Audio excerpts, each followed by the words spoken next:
On voit peu ou prou la chaîne américaine CNN donner la parole à Hanan Ashrawi ou même à des porte-paroles du Hamas. On voit BBC World Service faire de même, alors que souvent les médias français, je pense à France 24 ou France 2, services publics et chaînes privées confondues, ne donnent très peu de relais non seulement aux images des enfants des hôpitaux de Gaza, mais donne essentiellement la parole à des porte-paroles de l'armée israélienne. On ne peut que déplorer, si vous voulez, l'évolution globale de la presse française, que ce soit des médias électroniques ou de la presse écrite,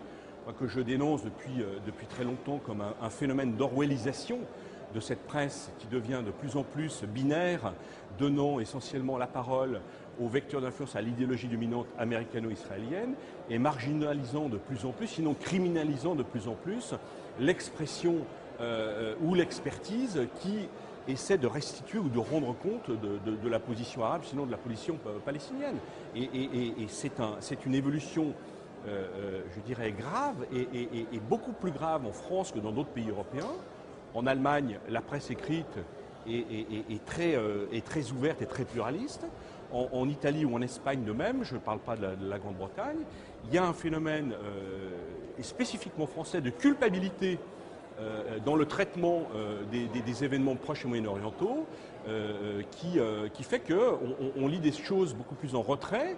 qu'on peut lire dans Haaretz ou même dans la presse israélienne. Pourquoi cette inhibition qu'aujourd'hui, beaucoup de journalistes qui pourraient critiquer de manière équitable la politique israélienne sont très en retrait ou ne le font pas pour ne pas être accusés, voire d'antisionisme, sinon d'antisémitisme. C'est toujours la vieille menace qui est redondante et qui est très bien mise en manœuvre et organisée par les moyens, les organisations associatives liées au Bétar ou toutes les organisations socio-professionnelles ou autres pro-israéliennes qui exercent un véritable terrorisme intellectuel et journalistique sur les gens, les journalistes, les experts, les chercheurs qui travaillent sur le Proche et Moyen-Orient.